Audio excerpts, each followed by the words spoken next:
রাসূল সাল্লাল্লাহু আলাইহি সাল্লাম কি তার জীবনে কখনো জেলে বন্দী ছিলেন?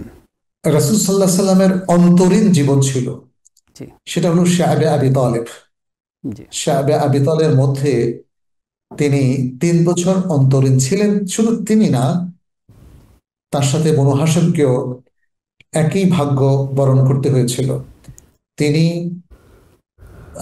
তার সাথে তার পরিবারের লোকজন, শিশুরা, আহ বনু হাশেমের মধ্যে আবু তালেবও ছিলেন এবং আব্দুল মুত্তালিবের অন্য অন্য সন্তানরাও ছিল, তাদের পরিবারবর্গ ছিল। কারণ তারা চেয়েছিল নবী সাল্লাল্লাহু আলাইহি সাল্লামকে হত্যা করে দুনিয়া থেকে বিদায় করে দিতে। আর বনু হাশেম তার পক্ষে দাঁড়িয়েছিলেন, যাদের শিরোভাগে আবু তালেব বিন আব্দুল মুত্তালিব তিনি ছিলেন। জি ফলে তাকে এই অন্তরীণ জীবনের মুখোমুখি হতে হয়েছে।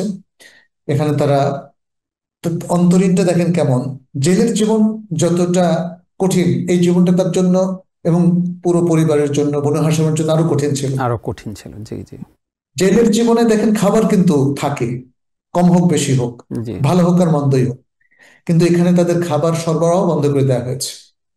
কখনো কখনো এমনও হয়েছে যে তারা ঘাস লতা পাতা খেয়ে তারা জীবন ধারণ করেছেন। আল্লাহু এসব আকবার। কিছুই হয়েছে দেখেন আল্লাহর পথে সংগ্রাম করতে গিয়ে।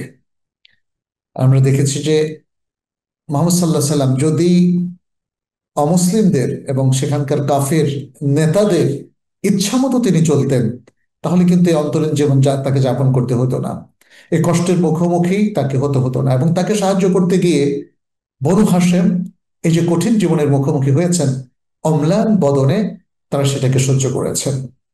তো আপনি যেটা প্রশ্ন করেছেন যে তাকে জেল, জুলুম, নির্যাতন এর মুখোমুখি হতে হয়েছে কিনা, জি এটাই তো সেই জীবন, জেল জুলুমের চাইতে ভয়াবহ জীবন। এবং এটাই তো নির্যাতনের কঠিন স্তর, যা তাকে এবং তার সাথে বনু হাশেমের লোকদেরকে ফেস করতে হয়েছিল। Ad-Din Television, a complete way of life.